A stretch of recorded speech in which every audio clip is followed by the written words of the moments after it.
हैं। अब ये बताइए, जब उसको फूफा जी से प्यार ही था तो पहले तो ये बताइए कि फूफा जी से प्यार था, मतलब तुमको लड़का और कोई नहीं मिला था दुनिया में प्यार करने के लिए, कि जो बाप दाखिल तुम्हारा फूफा है, मतलब बुआ का हस्बैंड, उसको फूफा जी बोलते हैं, और उससे तुमको प्यार था? इतनी बेशर्म तुम, मतलब बेहया तुम थी कि मतलब तुमको हवस का इतना भूखा था कि तुम भूखी थी हवस की कि तुम शादी से पहले अपने फूफा के साथ रिलेशन में थी।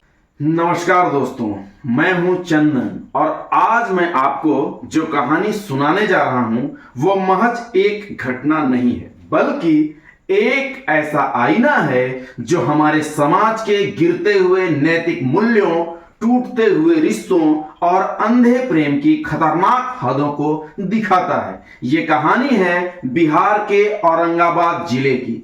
यहाँ एक लड़की गुंजा एक जवान, मासूम और अपने सपनों में रंग भरने वाले पति प्रियांशु की पत्नी बनने जा रही थी। लेकिन ठीक शादी के 45 दिन बाद उसने वो किया जिसे सुनकर पूरे देश का सिर शर्म से झुक गया। गुंजा बचपन से ही अपने फूफा के घर में रह रही थी। पिता से अलग रही, मां की कुछ मजबूरी थी।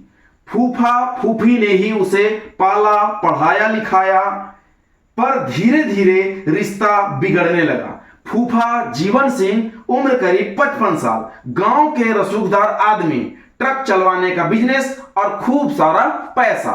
गुंजा छोटी थी, पर जवानी की दहलीज पर कदम रखते ही उसके मन में कुछ और ही भाव उगने लगे।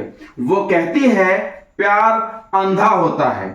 चलो मैंने मान भी लिया, पर क्या इतना अंधा कि अपने ही फूफा से प्यार हो जाए और रिश्तों को ताक पर रख दिया जाए, और तो और अपने पति की जान तक भी ले ली जाए। वाह रे वाह, गजब का अंधा प्यार है। पर क्या ये प्यार था या हालात, मजबूरी और पैसे की चमक से पैदा हुई वो भावनाएं जिन्होंने रिश्ते की सारी मर्यादा तोड़ दी? गुंजा और उसके फूफा जीवन सिंह के बीच का ये अलक्षित प्रेम एक दिन सामने आ ही गया। एक दिन बुआ ने इन्हें आपत्तिजनक हालत में देख लिया। फिर क्या था, घर वालों के होश उड़ गए और इज्जत, समाज, रिश्तेदार सबका डर समा गया। पर लड़की तो नहीं मानी। लड़की कहती रही, मैं फूफा से ही शादी करूंगी। पर इस बात को कौन मानने वाला था? जल्दबाजी में लड़की की शादी करनी पड़ी। शादी तय भी हो गई। जमींदार परिवार का लड़का था। नाम था प्रियांशु। सीधा साधा, उम्र 27 साल। 21 मई को धूमधाम से शादी हुई। गांव में बैंड बाजा बजा, बारात आई, जयमाला पड़ी। लेकिन जयमाला के वक्त ही गुंजा के मन में यह फैसला कर लिया कि इसे तो शादी जरूर कर रही हूं, पर इसे जिंदा नहीं छोड़ूंगी। शादी के बाद भी गुंजा का व्यवहार अजीब सा था। प्रियांशु ने कोशिश भी की। गुंजा से कहा, हम पति पत्नी हैं, नजदीकियां तो होनी ही चाहिए। पर गुंजा बार बार टालती रही। कभी पेट में दर्द, तो कभी सिर दर्द, तो कभी बुखार। असल में दिल और जिस्म तो उसने अपने फूफा के नाम पर पहले ही कर रखा था। गुंजा बार बार अपने फूफा जीवन सिंह से कहती, भाग चलते हैं, मुझे इससे नफरत है, मैं तुम्हारी हूं और तुम्हारी ही रहना चाहती हूं। लेकिन फूफा भी डरता था। समाज, उम्र और कानून भी तो कोई चीज है। गुंजा ने अपने फूफा को बताया कि अगर प्रियांशु मर गया तो उसकी 40 लाख की इंश्योरेंस पॉलिसी और उसकी जमीन मेरी हो जाएगी। ऐसा सुनते ही जीवन सिंह मान गया।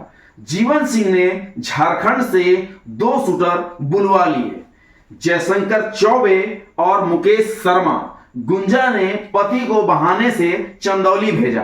वापसी में फोन पर शूटर को लोकेशन देती रही। वह कब कहां है इसकी पूरी जानकारी देती रही।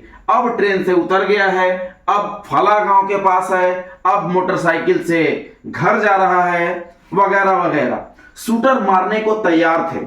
24 जून की रात एक सुनसान जगह पर मोटरसाइकिल रुकवाई गई और प्रियांशु को 3 गोलियां मारी गई।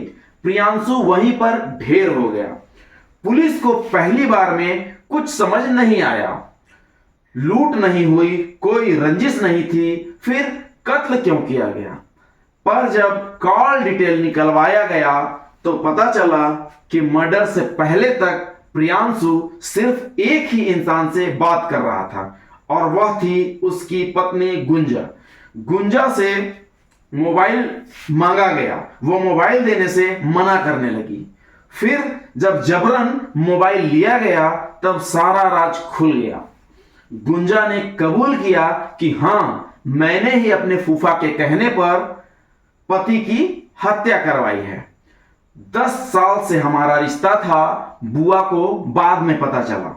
जब शादी की बात चली तो मैंने विरोध भी किया, लेकिन मेरी एक नहीं सुनी गई, जिस कारण मुझे मेरे पति को मारना ही पड़ा।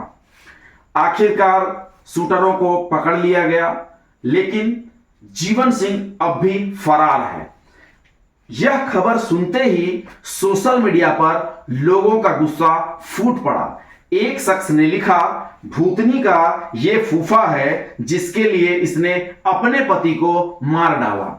मैं आज से अपने सारे फूफा को ब्लॉक कर रही हूं। शादी से पहले लड़ नहीं पाई, लेकिन शादी के बाद अपने पति की जान ले ली। ऐसे दर्जनों कमेंट्स सोशल मीडिया पर आए। लोगों का भरोसा रिश्तों से उठता जा रहा है। आज सबसे बड़ा सवाल यह है कि क्या प्रेम का मतलब इतना गिरा हुआ हो सकता है? क्या समाज की प्रतिष्ठा बचाते हुए हम अपने बच्चों को कुर्बानी देना सिखा रहे हैं?